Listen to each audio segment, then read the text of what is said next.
Aatrox may very well have one of the most complicated backstories of any champion in League of Legends. And no, I'm not talking about his lore.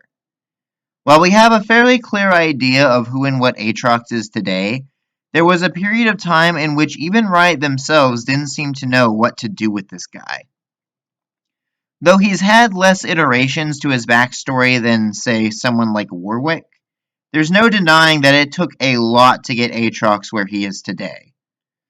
While it's sadly impossible to know exactly how much went on behind the scenes, the end result of Aatrox's post-retcon lore offers us a fair few clues on how he and his entire species were the result of poor planning and forethought on the writer's part.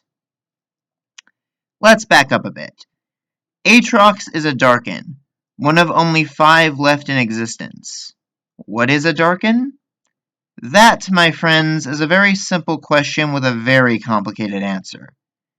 See, Aatrox was released way back in 2013, 2 whole years prior to the 2015 reboot of Runeterra's lore. He was introduced as one of the last members of a mysterious race called the Darkin, and for a time, that's all we really knew. The rest of Aatrox's original bio goes on to detail how he's played a key role in every major battle in Runeterra's history. His modus operandi was to watch major wars from afar, and, when a conflict was nearing its end, he would sometimes appear before an army on the cusp of defeat to grant them the strength they needed to turn the tides. The catch? That power turned the soldiers into raging berserkers that mindlessly cut down everything in their way until the enemy was completely and totally crushed. Many of the soldiers that Aatrox helped were said to return home feeling immense guilt and shame for basically committing war crimes, like slaughtering innocent bystanders and striking down foes that had already surrendered. Why did Aatrox do this? Because apparently he thought this was art. Whether or not there was some deeper motivation or end goal was the center of much speculation, but Aatrox's voice lines pre-rework gave him a very interesting outlook on war and combat. To Aatrox, the battlefield was a canvas, and he reveled in watching mortals succumb to their primal urges, slaughtering one another without mercy or hesitation. Lines like, "War reveals what is within us," and "I know what lurks in the hearts of men," imply that he believed carnage and destruction to be humanity's true nature, and Aatrox had some way of bringing that primal fury to the forefront. By contrast, Aatrox himself was quite a composed individual. His movements were refined, his sword strikes efficient, and even his voice lines gave him an eloquent manner of speech. In a way, Aatrox was every bit as elegant as he believed his massacres to be.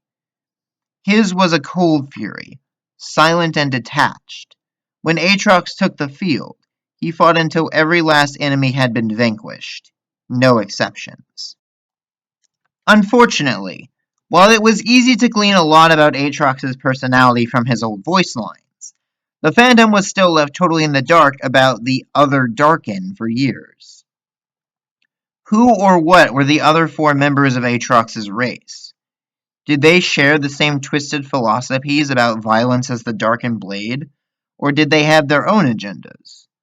Where were they, and what were they up to? Countless fan theories sprang forth proposing who and what the other Darkin might be, and yet none were ever really given any sort of official confirmation. Now, it's here that we have to step back and address the obvious elephant in the room. Aatrox is, and always has been, a demon. Not canonically, of course, but look at his design. Burning red eyes, blood red skin, horns, wings, a weapon that drinks blood.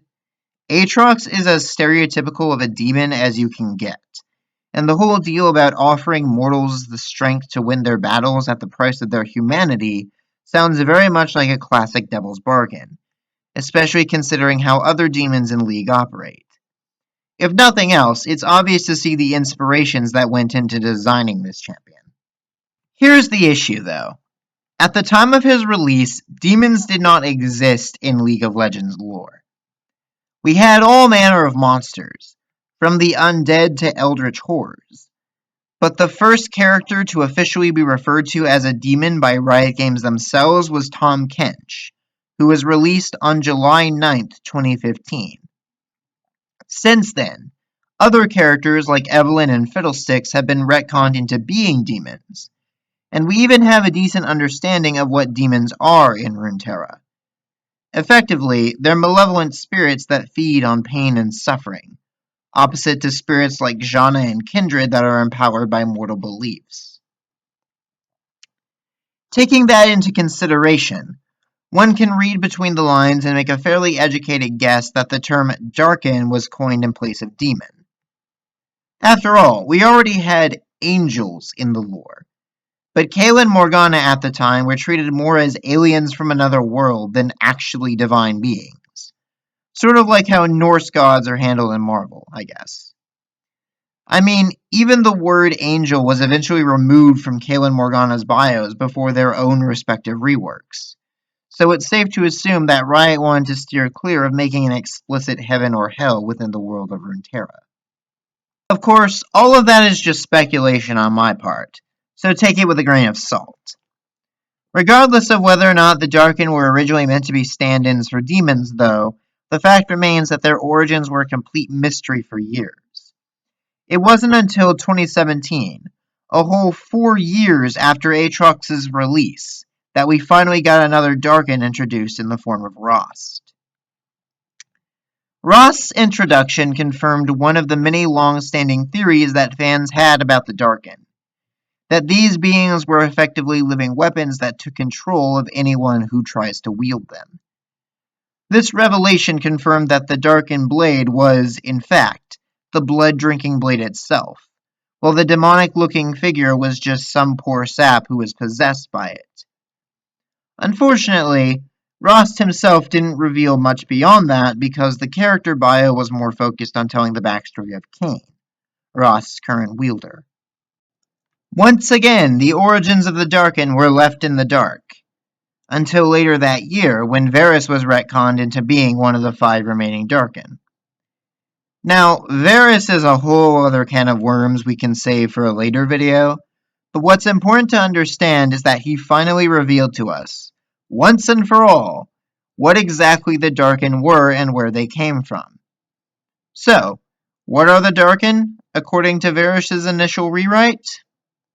Aliens. No, I am not kidding. Varus's lore update made it so that the Darkin were aliens that came to Runeterra to siphon the planet's magical energy. Every race on Runeterra united to fight them off, and the aspects of Targon even found a way to trap the 5 strongest Darkin generals within their own weapons, to be wielded against their own comrades. When the invaders were at last driven off, those 5 generals were sealed away across Runeterra, until people found them and started trying to wield them again. Yeah, it's not great.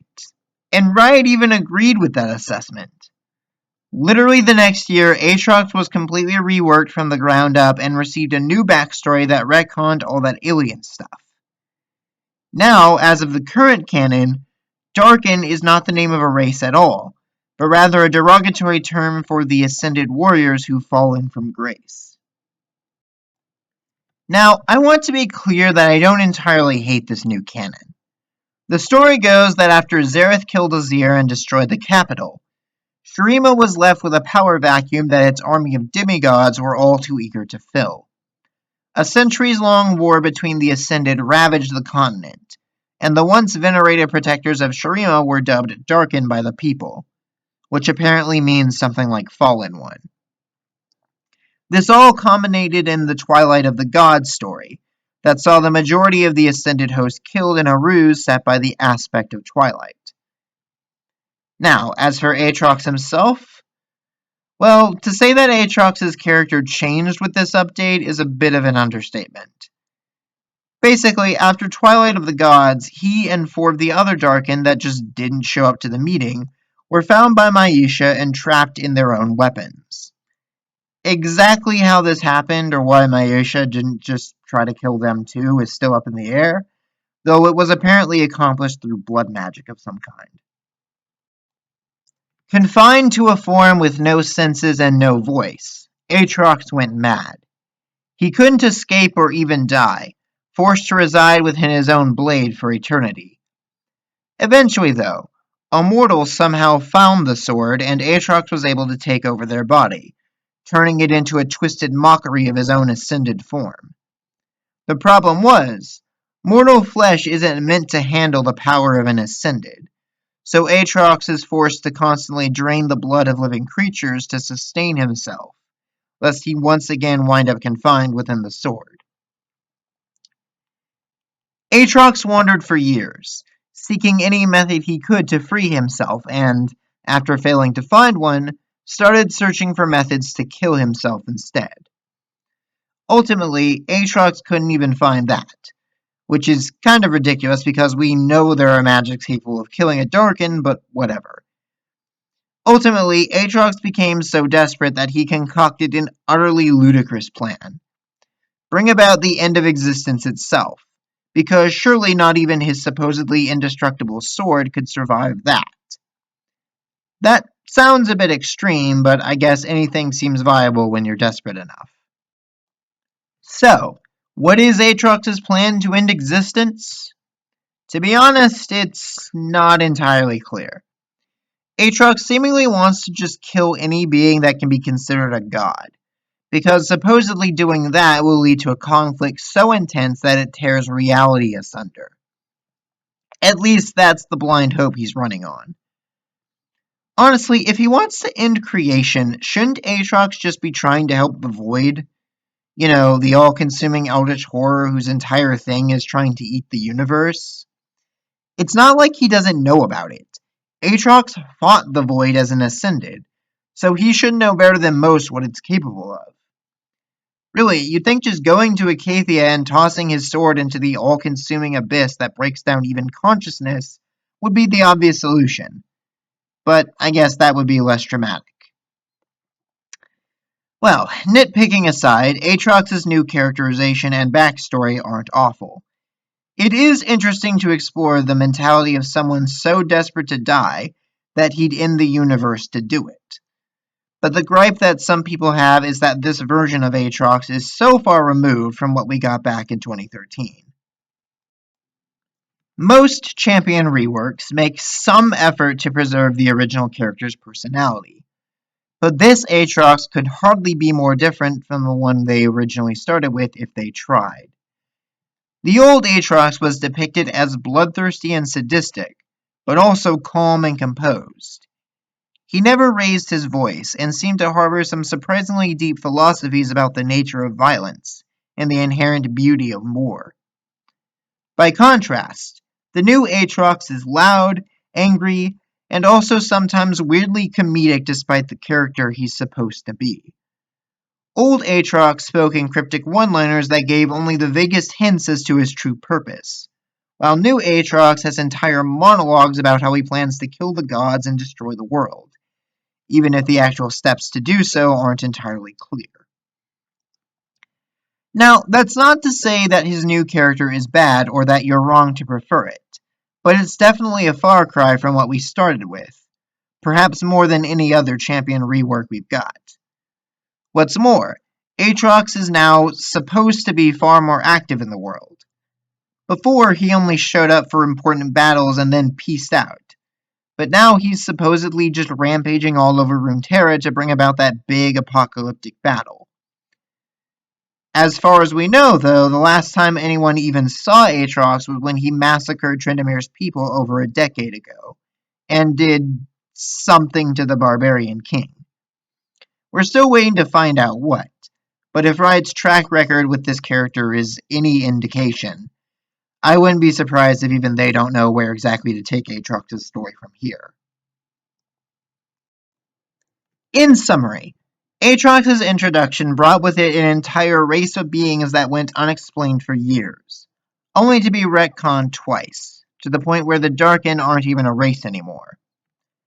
It's blatantly obvious that Riot had no idea what they want to do with the Darken in the long term, and even now Aatrox's new lore feels weirdly contradictory with how the other two Darken in the game, Rost and Varus, are depicted.